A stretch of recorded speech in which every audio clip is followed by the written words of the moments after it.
చూస్తే టక్కున నోరూరే పండు జామ పండు. సహనానికి, సాధారణ జీవన విధానానికి జామ చెట్టు ఒక పాఠం లాంటిది.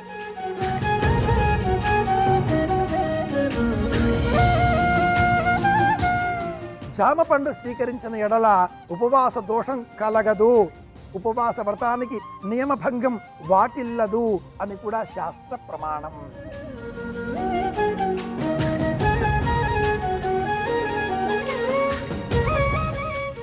జామ చెట్లో ఉండేటువంటి ప్రతి భాగం అంటే ఆకులు, కాయలు, పువ్వులు, ఆఖరికి వేరుపై నుండి బెరడు, ఇలాగ అన్నీ కూడా ఆరోగ్యానికి ఎంతో మేలు చేస్తాయి.